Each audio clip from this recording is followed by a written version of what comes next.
Ahora sí. Bienvenidas, bienvenidas al módulo 1 del curso de estimulación temprana. Vamos a hacer un breve recorrido por los principales temas que tiene el módulo y vamos a iniciar con las bases fundamentales, ¿sí?, en las que se apoya esta disciplina para poder llegar a la práctica. Vamos a empezar definiendo un poco lo que es la estimulación temprana, ¿sí? La estimulación temprana, como ustedes saben, es un conjunto de intervenciones, ¿sí?, que va dirigida a una población de 0 a 6 años, ¿sí?, a la familia del niño, o a toda persona que mantenga contacto con este niño, a su entorno. Y el objetivo fundamental de la estimulación temprana es poder dar una respuesta, ¿sí?, urgente, inmediata, a las necesidades del niño, ¿sí?, necesidades que pueden ser transitorias o que pueden ser permanentes, cuando vemos que se presenta un trastorno en este desarrollo, o que tengan un riesgo quizás de padecerlo. Entonces la estimulación temprana surge, ¿sí?, de 4 bases fundamentales. Cuando hablo de estas bases fundamentales hago referencia a lo que es la psicología del desarrollo, la psicología del aprendizaje, la neurología y la psiquiatría. La psicología del desarrollo, como ustedes saben, se centra en el estudio, ¿no es cierto?, de las distintas etapas o la secuencia de estas etapas, que si bien se da de igual manera en todos los niños, la vivencia de estas etapas es propia y característica de cada individuo. Existe una secuencia del desarrollo en cada una de las áreas, ¿sí?, pero el desarrollo de uno no presupone quizás un desarrollo paralelo a otro. Entonces, el ritmo de este desarrollo va a variar de un niño a otro. Esto es lo que quiero decir, que si bien la etapa, todo ser humano tenemos que atravesarla, cada uno la va a vivir según las condiciones de cada persona. Como ustedes saben, bueno, la psicología del desarrollo, ¿sí?, aborda todas las etapas del ser humano desde que nace, ¿sí?, y se centra en las características, ¿sí?, de cada una de estas etapas de la vida, que como dije anteriormente, es vivida de manera particular en cada individuo. La segunda base, ¿sí?, es la neurología, que ustedes saben que de la neurología el estudio central o fundamental es el desarrollo de este sistema nervioso, ¿sí?, que va a ser la base, ¿sí?, fundamental de todo lo que es las funciones y la funcionalidad de todo lo que conforma al ser humano. La maduración o la correcta maduración de este sistema nervioso, ¿sí?, es el que va a permitir el desarrollo de todos nuestros sistemas. Lógicamente tenemos que conocer cuál es este proceso de maduración y de qué manera se desarrolla, ¿sí?, porque esto es lo que a nosotros nos va a permitir poder detectar, ¿sí?, las patologías o los trastornos, ¿sí?, que vayan sucediendo cuando algo de este sistema nervioso no terminó de madurar. Siguiendo con las bases, ¿sí?, la psicología del aprendizaje, que centra, ¿sí?, su estudio en los mecanismos o en los procesos, ¿sí?, que rigen no solamente la conducta, sino el proceso de aprendizaje, ¿sí?, del ser humano. Respecto de la psiquiatría infantil, ustedes saben que la psiquiatría infantil centra su estudio en todo lo que es, o lo que, mejor dicho, lo que refiere a lo que es la salud mental, ¿sí? Hace hincapié en todos los procesos, ¿sí?, que se dan a partir también del sistema nervioso, lógicamente, pero también en todos los trastornos que van surgiendo, pero también hace gran hincapié, ¿sí?, como base del ser humano, en esta relación o en este vínculo madre-hijo, ¿sí?, porque esto va a ser, recuerden que, bueno, lo vamos a ver en la tercera clase, pero recuerden ustedes que la importancia de este vínculo madre-hijo, ¿sí?, que es lo que se traduce después como apego, lo que va a permitir es la constitución psíquica, ¿sí?, y emocional del niño. Entonces, por eso es tan importante el trabajo, ¿sí?, en este caso, del entorno del niño. Lógicamente, ¿sí?, ustedes saben que, como nombramos, estas son las 4 bases, ¿sí?, en las que se apoya la estimulación temprana para poder desarrollarse en la práctica, pero también estas 4 bases tienen un punto en común, y que es fundamental, ¿sí? Este punto en común es que tanto la psiquiatría como la psicología evolutiva del aprendizaje y la psiquiatría consideran al ser humano, ¿sí?, como un ser psicosociocultural, es decir, que el ser humano es un ser que está en constante interacción con su medio, que es un ser mutante, que está en constante perdón, relación con todo aquello que lo rodea. Entonces, para una mejor comprensión y para un estudio completo de lo que es el ser humano y poder intervenir en todos los ámbitos, ¿sí?, estas bases consideran fundamental, ¿sí?, el estudio de los factores internos y externos, ¿sí?, que influyen directamente en el niño. Cuando hablamos de estos factores internos, estamos hablando de todo aquello biológico y genéticamente adquirido, es decir, que el niño adquiere en esa fecundación, en ese proceso de mitosis y meiosis, ¿sí?, donde aparecen las cargas genéticas de ambos padres. Cuando hablamos de los factores externos, ¿sí?, hablamos de todo aquello, ¿sí?, por fuera del ser humano que nos rodea y que lógicamente influye. El entorno familiar, el núcleo familiar, la cultura, lo social, ¿sí? Todo eso que de manera, de una u otra manera, influye directamente en el ser humano. Perdón. Bueno, respecto a la clase 1, estos son los temas fundamentales, esto es lo que ustedes tienen que saber, que es básicamente, ¿sí?, lo más importante del módulo, de la clase 1.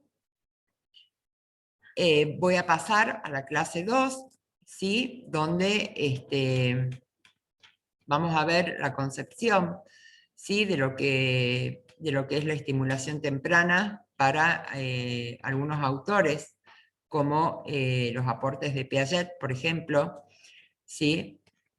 Piaget, como todos saben,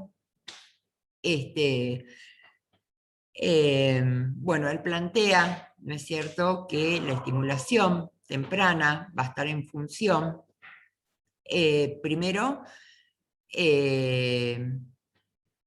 de lo que es la adaptación, ¿sí?, la adaptación entendida como la forma, ¿sí?, en la que el niño va a adquirir esta información que obtiene o adquiere a través de este medio, ¿sí?, es decir, que el medio va a ser acá el detonante, ¿sí?, respecto de todo aquello que se le provee al niño para que el niño aprenda.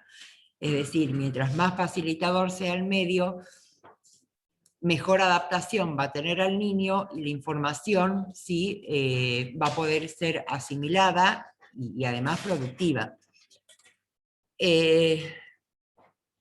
Esto de adaptación, asimilación y acomodación, ¿sí?, que plantea Piaget, son estructuras cognitivas, ¿sí?, que se van a ir formando a través de la interacción del niño, ¿sí?, no solamente con su medio, sino también por todo lo que incluye el factor interno. Entonces, él va a decir que si el medio es facilitador, el niño va a poder adaptarse, ¿sí? Y respecto de lo que este medio facilite, ¿sí?, el niño va a poder adquirir esa información, asimilarla, ¿sí?, y a medida que va formando estructuras cognitivas, esta asimilación de información, ¿sí?, le va a permitir hacer una acomodación respecto de la nueva información. Es decir, que la información que el niño va asimilando no es que la va perdiendo para dar lugar a nueva información, sino que va a ir formando distintas estructuras donde esa información va a empezar a almacenarse de alguna manera, ¿sí?, y va a dar lugar, ¿sí?, a que la información existente, ¿sí?, se configure con la nueva, acomodando esta nueva información.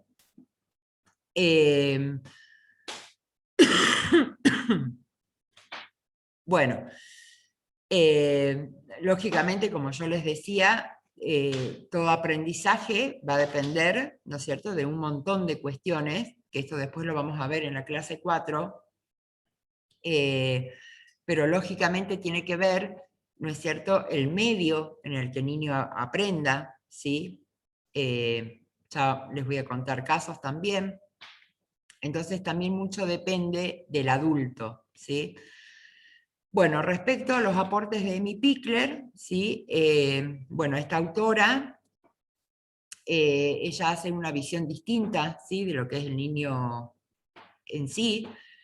Ella dice que, o sostiene, que el niño o el bebé es capaz de desarrollarse de forma autónoma, es decir, de una manera independiente,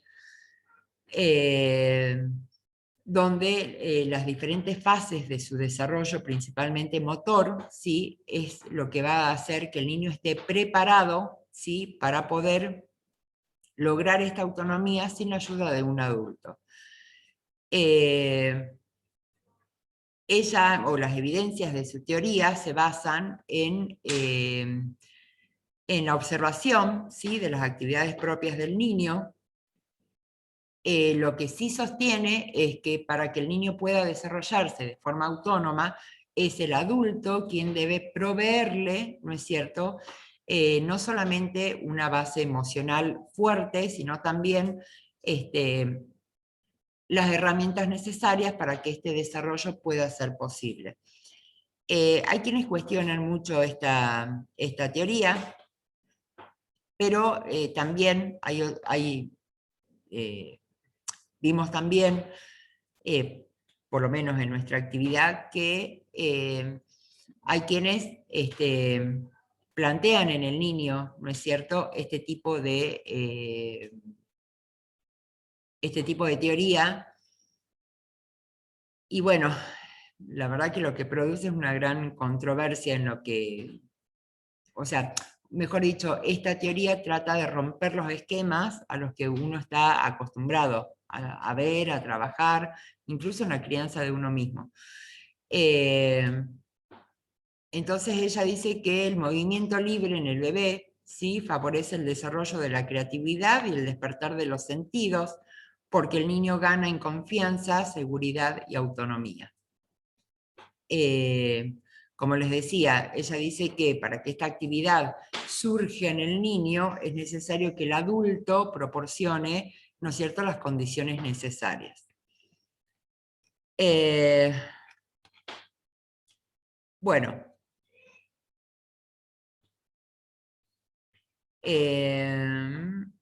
Bueno, como ustedes saben, ¿sí?, la estimulación temprana son todas aquellas técnicas y recursos que se emplean para dar una respuesta a las necesidades específicas de cada niño, por ejemplo, un niño que presenta un retraso madurativo y tiene asociado una hipoacusia leve, va a requerir, además de intervención de estimulación temprana, va a requerir una fonoaudióloga, y esto hace, ¿sí?, que estas dos especialidades, que son distintas entre sí, trabajen trabajen al mismo tiempo con el mismo objetivo, que es lograr la estabilización del niño. Y esto viene, ¿sí?, al caso porque ustedes saben que la estimulación temprana, ¿sí?, es una práctica que se lleva dentro de un equipo interdisciplinario, donde los niños por lo general llegan a consulta, ¿sí?, derivados desde el médico tratante, ¿sí?, que puede ser el pediatra, puede ser el neurólogo. Nosotros trabajamos con todo un equipo donde, si bien cada uno desde su lugar, desde su profesión, va a llevar a cabo su tarea, todos buscamos el mismo objetivo, que es no solamente la estabilización del niño, sino buscar potenciar el desarrollo de este niño, ¿sí? Tratar de minimizar todas las secuelas, ¿sí?, que puedan o se vayan presentando. Entonces, lógicamente que este trabajo interdisciplinar se lo realiza con mucho respeto, ¿sí?, de una profesión a la otra, pero sí siempre teniendo muy presente, ¿sí?, que el tiempo del niño es el tiempo del niño y se debe respetar. Como yo les decía al principio de la clase 1, si bien todas las etapas del desarrollo se dan, todo ser humano las tiene que atravesar, pero cada ser humano lo va a hacer, sí, en la medida y en las condiciones que le sea posible. Esto no quiere decir que no lo vaya a lograr. Sí, lo va a lograr, pero respetando siempre el tiempo y sobre todo la maduración de cada niño. Yo siempre veo esto cuando, en el ámbito escolar principalmente, ¿sí?, donde a mí me parece, por supuesto una opinión personal, me parece terrible cuando se trata de comparar a un niño de la misma edad con otro, ¿sí?, que a lo mejor a los 5 años ya entró al primer grado sabiendo leer o escribir, y otro niño no lo logró, entonces es menos, entonces porque un niño aprendió más rápido, sabe un poquito más, entonces merece la bandera, entonces el otro está en la primera fila, y cuestiones que las vemos a diario, y lo único que hacen es aumentar esta frustración en los niños, ¿sí? Entonces, yo siempre les digo a todos mis alumnos, y no me voy a cansar de decirlo, respeten los tiempos de los niños. Y recuerden siempre, ¿sí?, que es el adulto el que le va a proveer las herramientas al niño para que pueda, ¿sí?, potenciar su desarrollo. Si bien nosotros somos los profesionales, pero nosotros somos el que le estamos brindando las herramientas a ese niño. Es decir, que nuestro trabajo es un 50 nosotros y un 50 el niño. Porque si nosotros hacemos bien nuestro trabajo y brindamos las herramientas ideales y necesarias para el niño, entonces este niño va a poder, ¿no es cierto?, avanzar. Bueno, respecto a la clase número 3, quiero comentarles primero, o quiero saber primero si tuvieron acceso ya al caso Martina. ¿Pudieron leer todas ya el caso Martina? Yo no, todavía no. Yo sí. Quedé con una duda de la clase 2, perdón. Sí, decime. En el trabajo práctico pedís, ahí te digo bien, el punto 2 dice, analiza detalladamente los objetivos de la estimulación temprana y desarrolla la interpretación de 3D. Sí. ¿A eso te referís a lo de reducir los efectos en la deficiencia o déficit sobre el conjunto global del niño? a ese Sí, tipo de objetivos. esos son los Ah, objetivos de la estimulación temprana. O sea, acá están, digamos, bien. incluidos. A mí me gustaría que, si pueden, ¿sí? Puedan analizar, ¿sí? Al menos 3 de estos objetivos y puedan poder desarrollarlos. Bien, los inventamos nosotros. ¿Cómo, perdón? A partir de la interpretación, contamos, por ejemplo, un ejemplo sobre eso. ¿Puede ser? No tienen que inventar nada. Lo único que yo quiero es, por ejemplo, se dice reducir los efectos de una deficiencia o déficit, ¿sí? Sobre el conjunto global del desarrollo del niño. ¿Qué entendés vos en ese objetivo? Es solamente que me expliques con Bien. tus palabras qué es lo que entendés vos por cada objetivo. Los ejemplos, a lo Ok. mejor estás equivocada con los ejemplos, ¿sí? Que es el trabajo práctico Claro. 1, que sí pide ejemplos en el caso de lo que son las bases de la estimulación temprana. Sí, Ahí sí, sí, sí. sí. Si Bien. pueden dar ejemplos, si se animan a los ejemplos, bárbaro, y si no, con que me nombren y puedan identificar las bases de lo que es la ET, suficiente. Bien. Perfecto, gracias. Bueno, no, por favor. Entonces, no tuvieron acceso todavía al caso Martina. Sí, No hay yo sí, problema. profe. Ah, buenísimo. Bueno, ¿y por qué les pregunto, les consulto? Porque la clase 3 sí se relaciona específicamente con el caso Martina, sí que fue un ejemplo, un caso real, sí que se dio y que justamente la base de este caso es el tema del apego. Pero bueno, voy a desarrollar primero la clase y seguimos con el caso Martina. Bueno, ustedes saben, ¿sí? Que el ser humano, ¿sí? O el devenir de un sujeto tiene su origen previamente a que el niño nazca, ¿sí? Quizás alguna de ustedes, si es madre, pueden recordar, ¿sí? El momento que se enteraron que estaban embarazadas o que un sobrino, un nieto o alguien venía al mundo. Entonces uno ya tenía la capacidad de poder imaginar, ¿no es cierto?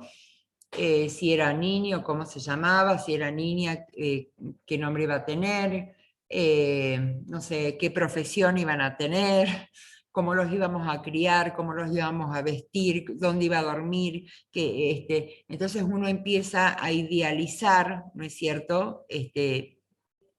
Mucho antes de que el niño nazca,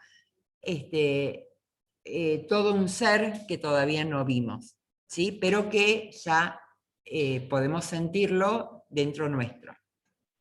Entonces, esta idealización que uno hace, ¿sí? Del niño por venir, porque aún no llegó, va creando, ¿sí? Bueno, principalmente en nosotras, en las mujeres como mamás, ¿sí? Va creando todo un proceso de vinculación, ¿sí? Que es fundamental para el ser humano.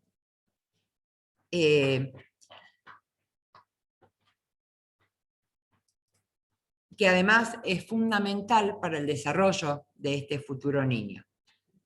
Entonces, como les decía, el devenir de un sujeto tiene su origen previamente a que el niño nazca, ¿sí? Donde el niño ya mucho antes del parto ya es una hipótesis, una promesa, ya es un proyecto, ¿sí? El hijo no nacido aún soporta ya el ideal de los padres, ¿sí? Creando un hijo de acuerdo al deseo nuestro, ¿sí? Pero ya vamos, ¿sí? Creando también una filiación, ¿sí? Con este niño. Entonces, cuando el niño nace, sabemos que todo organismo vivo, ¿sí? Nosotros solamente producimos reflejos, ¿sí? Seguimos a lo mejor miradas, tenemos sonrisas reflejas, ¿sí? Los primeros meses son todavía estamos en este proceso de maduración de reflejos, donde vemos que falta coordinación, que todavía no hay posturas, que sí puede emitir sonidos, prensión,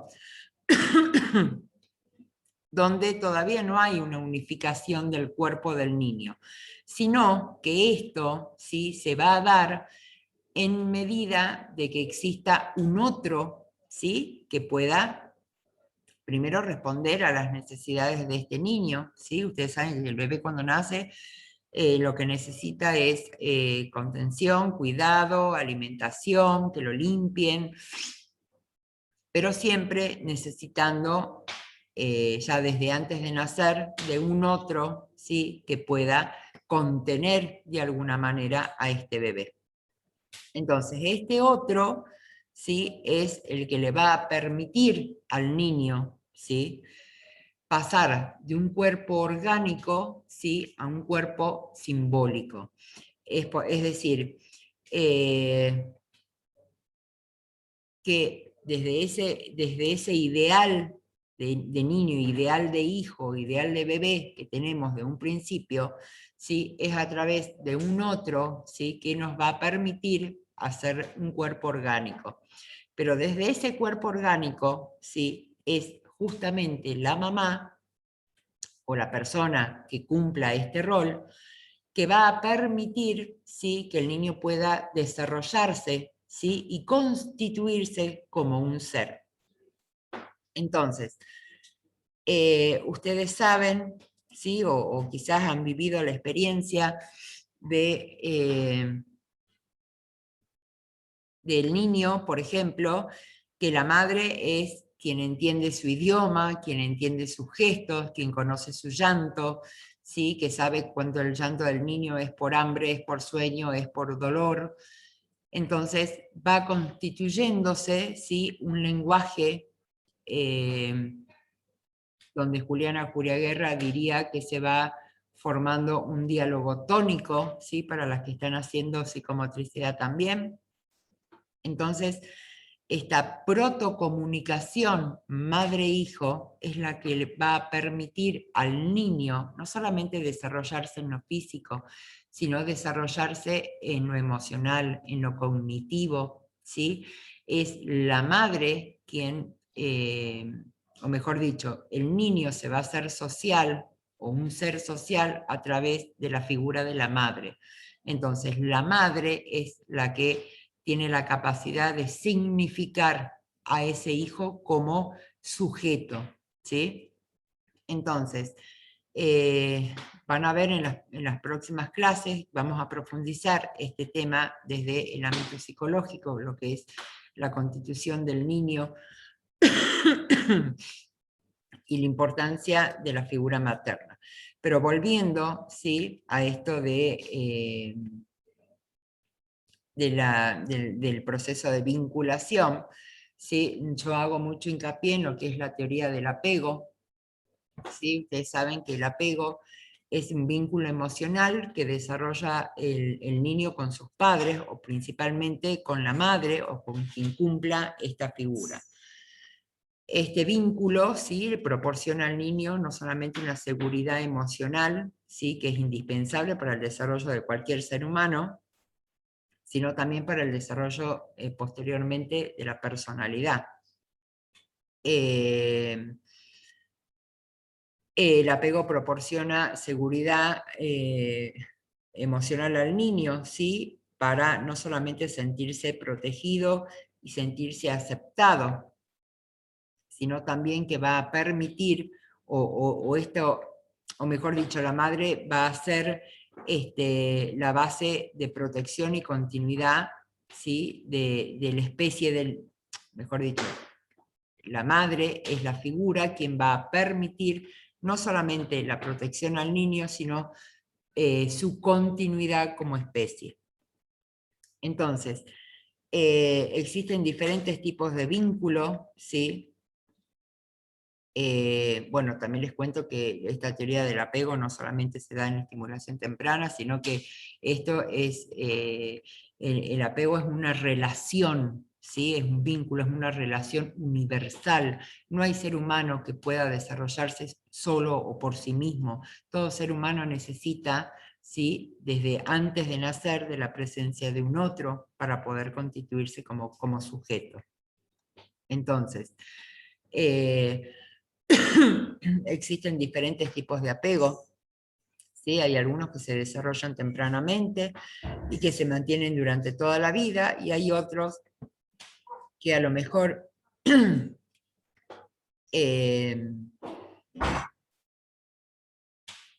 son incluso hasta patológicos, ¿sí? Entonces,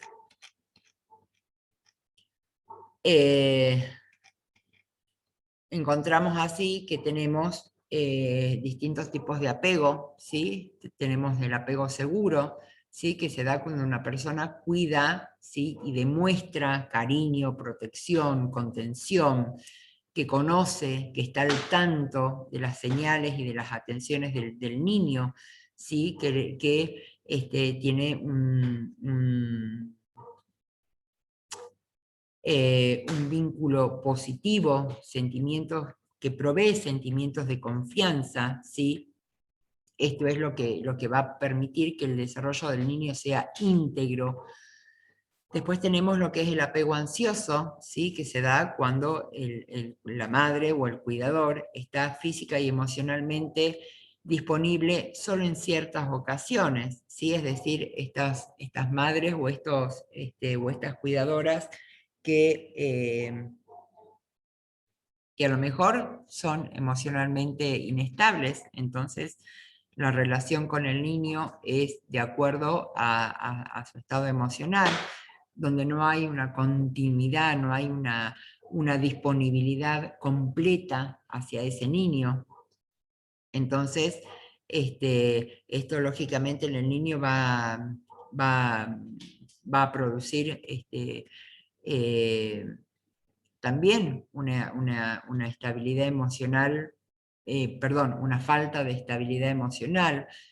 Puede producir incluso hasta, cuando vemos a los niños inseguros, con miedo, ¿sí?, con temor que nosotros lo vemos reflejado cuando son muy chiquitos, temor a descubrir el espacio, ¿sí?, a manipular los objetos. Vemos que son chicos tímidos,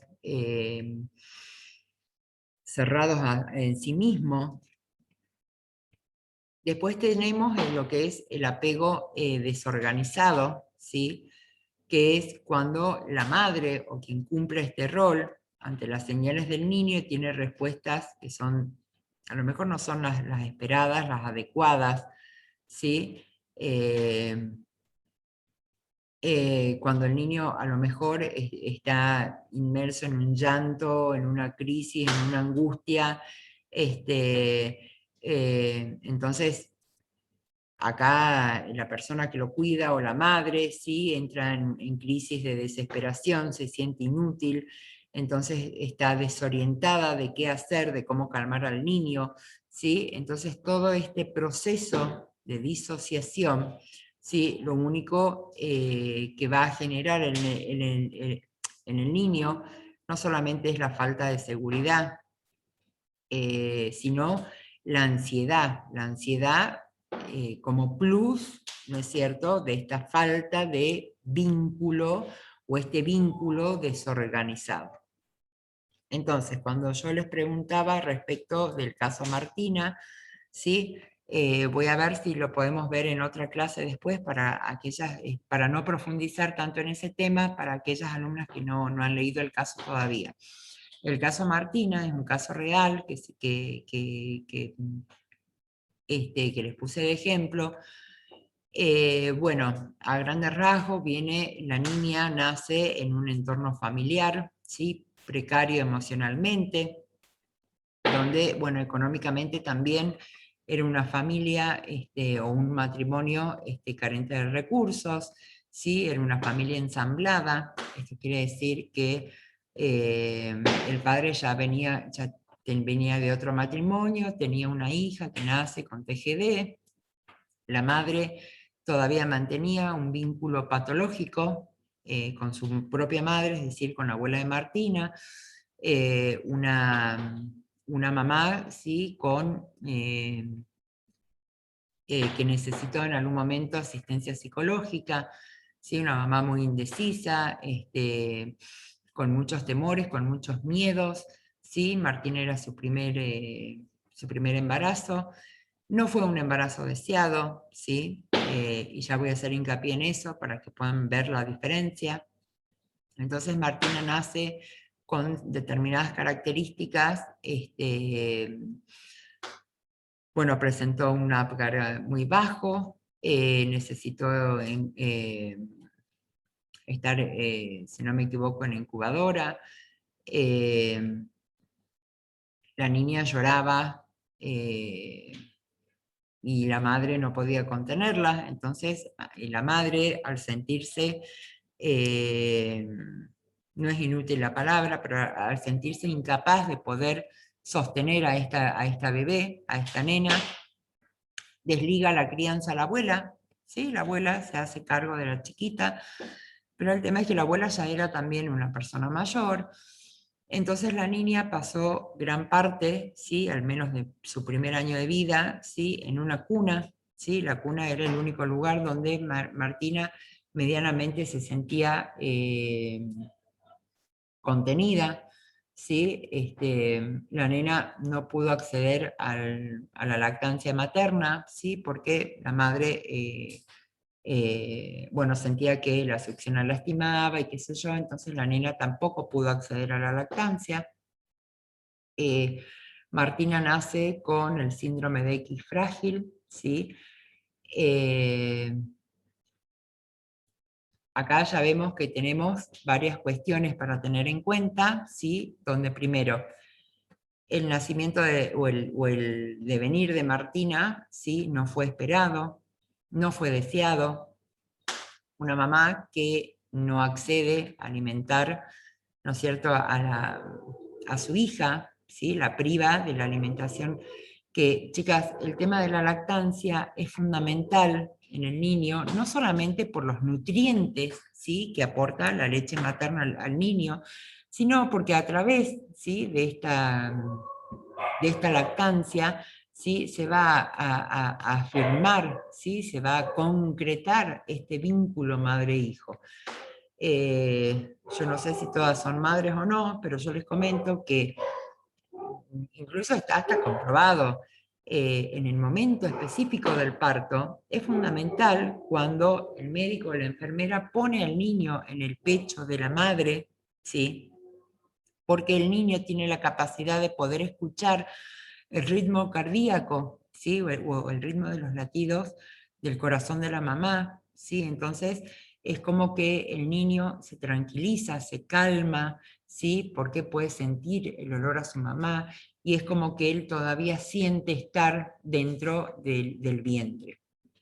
Entonces estas cuestiones, que a lo mejor, no sé, hasta les puede parecer absurdas, son fundamentales, ¿sí? Para poder afirmar este vínculo madre-hijo. Entonces, bueno, como yo les venía diciendo, Martina no pudo tener acceso a eso. Entonces tuvo una mamá que estuvo mayormente ausente, ¿sí?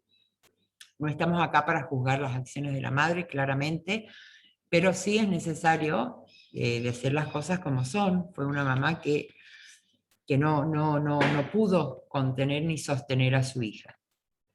Entonces, bueno, lógicamente esta pequeña niña estaba inmersa en una angustia, no sé si dolor o tristeza, porque no creo que haya sido eso, pero sí en un malestar, ¿sí?, que se generalizó, ¿sí? Donde incluso en el material, creo que Valeria me dijiste que vos sí leíste, o Vanessa, no sé quién accedió al material, en un principio, cuando Martina va a consulta, creían que la niña creían que era autista, porque la niña había desarrollado características autistas. Luego de un tiempo que accede Martina a la terapia, ¿sí?, descartan esta teoría del autismo, pero sí esta falta, a lo que voy es que esta falta de apego o este apego patológico, ¿sí?, hizo que Martina desarrollara características autistas. Bueno, siguiendo con el caso, ¿sí?, después de que Martina empieza su terapia, ¿sí?, se sugirió que la mamá de Martina también asista, ¿sí?, a una terapia psicológica, porque era necesario renarcisar a esa mamá, era necesario que la madre se sienta ella capaz de ser mujer, de poder crear vida, ¿sí?, de poder despegarse, ¿no es cierto?, de su mamá, de romper con este vínculo que ya era patológico. Entonces, al cabo de un tiempo, ¿sí?, un año y más o menos, Martina y su mamá pudieron empezar, ¿sí?, a conectarse, a vincularse, aunque sea tardíamente, pero pudieron. El material es mucho más extenso, yo les doy las primeras pautas para que lo lean, ¿sí? Seguramente va a ser necesario que vuelvan a releerlo, porque es un caso que va, que viene, y vuelve a ir, pero es muy interesante. Y este caso, el tema del vínculo de apego, yo siempre les digo, ¿sí?, que cuando un niño llega a consulta, lógicamente, sin minimizar su diagnóstico clínico, ¿sí?, porque sin minimizar el diagnóstico clínico, es fundamental que ustedes puedan, ¿sí?, hacer hincapié en este vínculo, en el tipo de vínculo, en escuchar el discurso de la mamá, de saber qué lugar ocupa ese hijo en esa familia, qué lugar ocupa en su vida, qué tan involucrada está la mamá y la familia respecto de las necesidades que tiene ese niño. Lamentablemente, chicas, en este ámbito, ¿sí?, van a encontrar de todo. Van a encontrar mamás que están muy vinculadas a sus hijos, que están dispuestas ellos, la familia, todo el entorno del niño, ¿sí?, a poder ayudar a este niño, ¿sí?, a poder superar los problemas que tenga, pero también se van a encontrar, ¿sí?, con otros casos donde la madre cede el lugar a la niñera es la que tiene que hacerse cargo del niño, entonces vemos, ¿sí?, que una parte de ese vínculo no está. Entonces, por eso yo siempre les digo, ustedes tienen que hacer hincapié antes que el diagnóstico, ¿sí?, porque el diagnóstico es algo que a ustedes les va a decir que el niño presenta una determinada cosa o determinadas características que tenemos que trabajar. Pero parte de nuestro trabajo también va a estar centrado, ¿sí?, en función de la familia. Recuerden que nosotros no solamente trabajamos con el niño, trabajamos con su entorno también. ¿Y por qué trabajamos con su entorno? Porque el niño va a venir al consultorio 1, 2, 3 veces a la semana por un lapso de 40 a 45 minutos. Es poco el tiempo, ¿sí? Entonces, pero el resto del tiempo el niño va a estar con la mamá, con el papá, con la tía, con la abuela, con los hermanos, en su casa. Entonces nosotros también brindamos esas herramientas de trabajo a los padres. Pero como yo les decía, tienen que hacer hincapié en este vínculo, porque este vínculo es lo que va a permitir la constitución psíquica y emocional del niño. ¿Se entiende? ¿Está claro hasta Sí, acá? Perfecto. sí. Bueno, la última clase, a ver, la clase 4,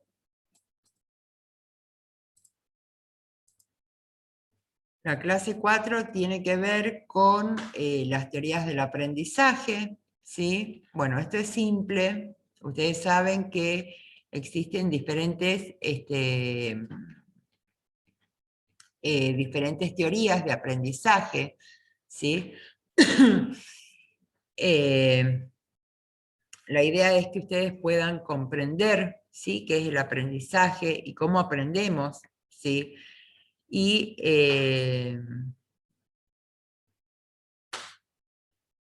comprender que el aprendizaje es un proceso que produce un cambio, ¿sí? Que si no hay un cambio, no hay aprendizaje, ¿sí?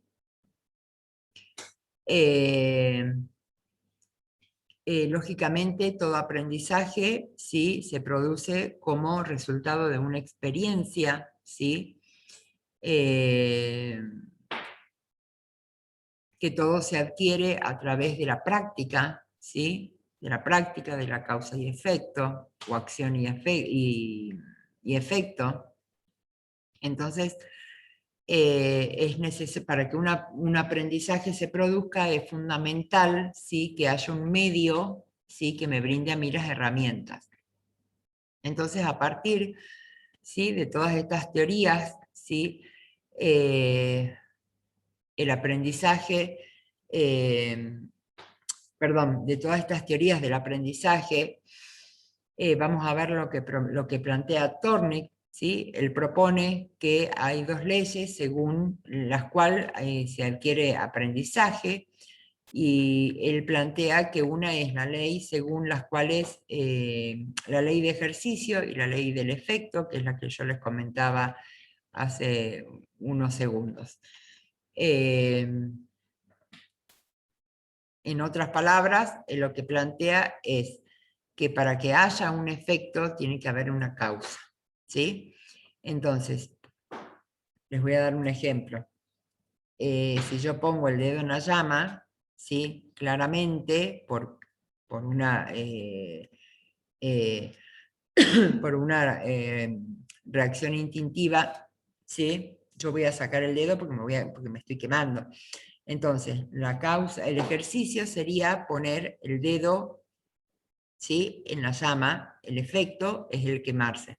Entonces, esta acción o esta causa-efecto, ¿sí? Lo que va me trabé. Lo que va a provocar es que la próxima vez que yo vea una vela con una llama, no voy a volver a llevar el dedo a la llama. Entonces, esa acción y ese efecto, ¿sí? Se traduce en aprendizaje. Y esto es una experiencia. La experiencia fue, ¿no es cierto?, haber puesto el dedo en la llama.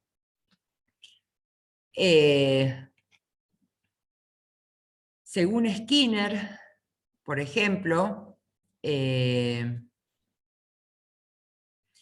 plantea que el aprendizaje es fruto de un proceso de motivación, ¿sí? En los que los contenidos de este proceso se aprenden, o el sujeto que los aprende, en realidad, lo que él planteaba es que la creación de un vínculo asociativo, ¿sí? Entre una situación de aprendizaje requiere un refuerzo, ¿sí? Para que pueda ser aplicado.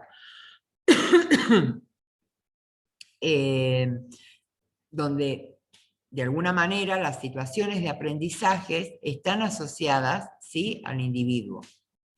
Entonces, él planteaba, por ejemplo, que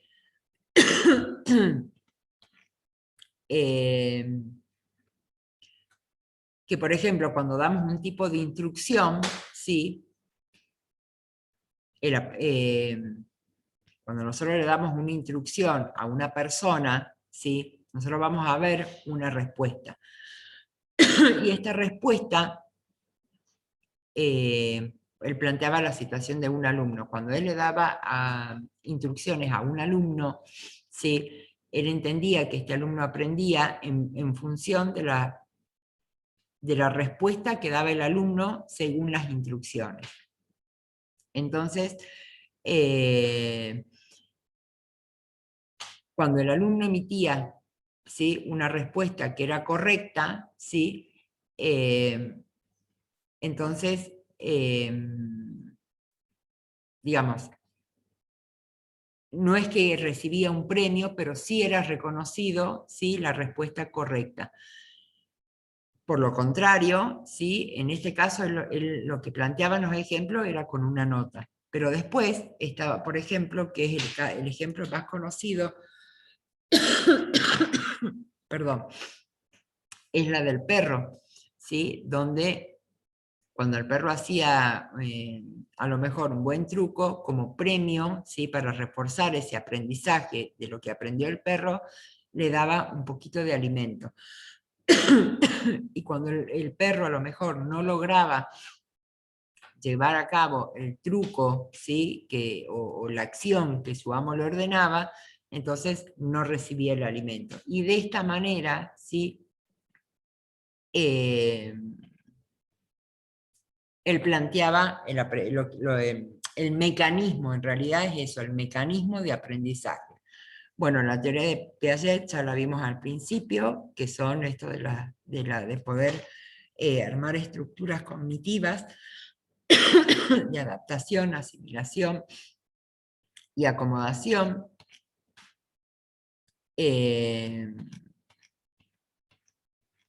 Bueno, esto es un tema bastante fácil. A mí lo único que me interesa es que ustedes puedan perdón, comprender cuál es el mecanismo de aprendizaje y qué es el aprendizaje. Ustedes saben que hoy por hoy, por lo menos en Argentina, todavía se siguen basando otra vez, ¿sí? Del mecanismo de aprendizaje que plantea Piaget. Mil disculpas por la tos. Chicas, bueno, yo quiero darles, por favor, un espacio de consulta para que puedan sacarse las dudas que tengan o que hayan surgido.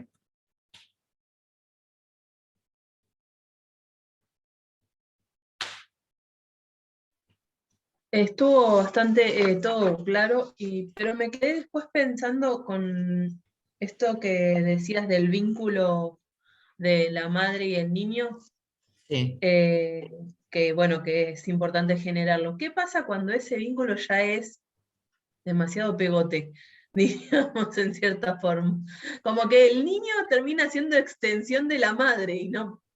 Y lo que pasa es que, Jessica, que todos los extremos son malos. Sí, ¿Sí?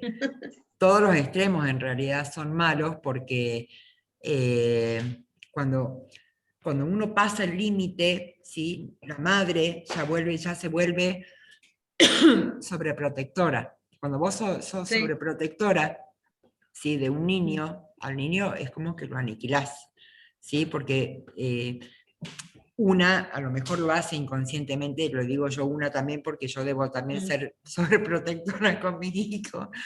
Entonces, uno es como que los anula, ¿sí? Como que uno va a estar. claro. Es como que vos le quitas las posibilidades de poder experimentar, ¿sí? De poder crecer, de que se puedan desarrollar completamente. Porque siempre no hagas esto Claro. porque te va a pasar tal cosa. No, entonces uno le quita la Sí, posibilidad de que ellos puedan vivir sus propias experiencias. Como decía recién una de las teorías, el aprendizaje es experiencia. Y si el niño no experimenta, no aprende. Entonces, el otro exceso, ¿sí? De apego, que ya se vuelve patológico, Sí. lo que vemos es esto, es que le estamos quitando al niño la posibilidad de poder experimentar por sus propios medios, de poder vivir esas experiencias. ¿Se entiende? Sí. ¿Y uno puede intervenir ante esa situación de alguna forma, más que decirle a la madre que vaya a la psicóloga?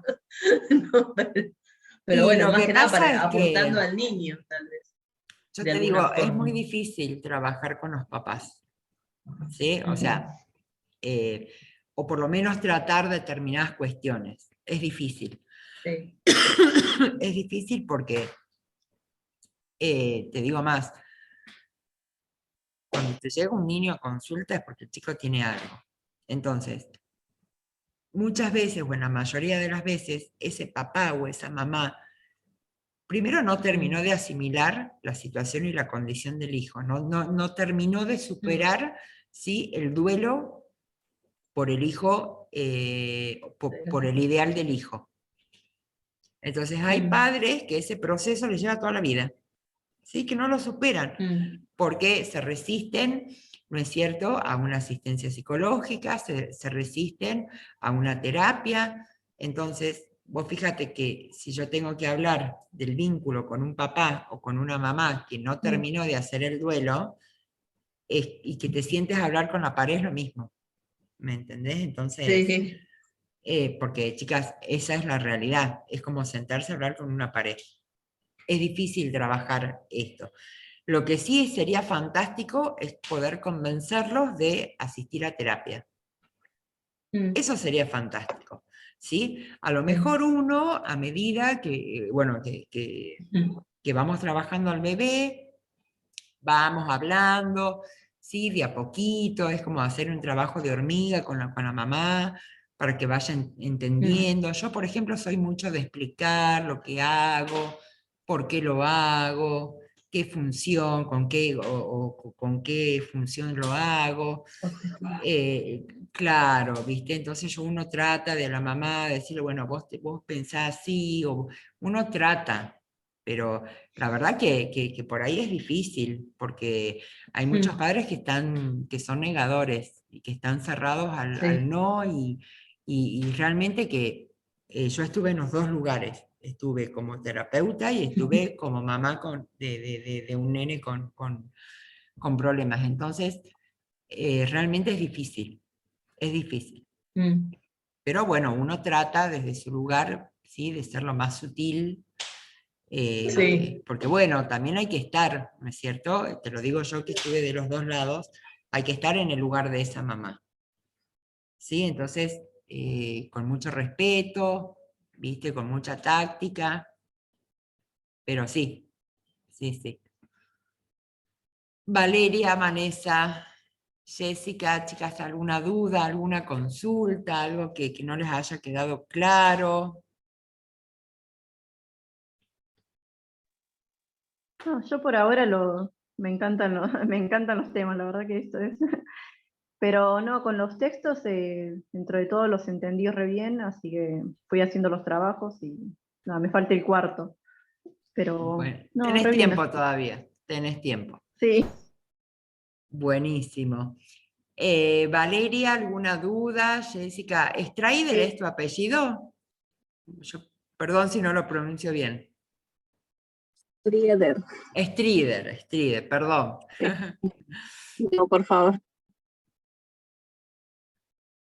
Bueno, ay, esa criatura tan linda. Hola. Ay, mi corazón. ¿Cómo te llamas? Ahora sí. Hola.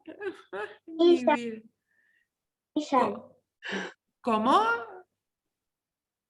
Isan. Isan. Ay, qué lindo nombre. Y yo adivino, ¿tenés así de años? ¿Tenés 6 años o 5 años? 6 años. Ah, ¿viste que yo adiviné? Mi amor, es divino. Ay, ahí te veo, qué lindo que sos. Cosita. Bueno, chicas, yo tengo que entrar a otra clase. ¿Alguna duda, alguna consulta, alguna cuestión que quieran consultarme? Por mí estuvo bien todo, claro. Gracias. Bueno, perfecto. Recuerden que esta clase va a estar disponible recién el día lunes en la plataforma. Bueno, porque justo fue fin de semana. Pero bueno, yo les agradezco a todas su participación, su presencia. Recuerden que pueden hacer todas las consultas que fuesen necesarias, de lunes a viernes o de lunes a sábado. Recuerden que cuando me mandan una consulta, yo por una cuestión de tiempo, de consultorio y de clases, no respondo por ahí al momento, pero en algún momento del día respondo.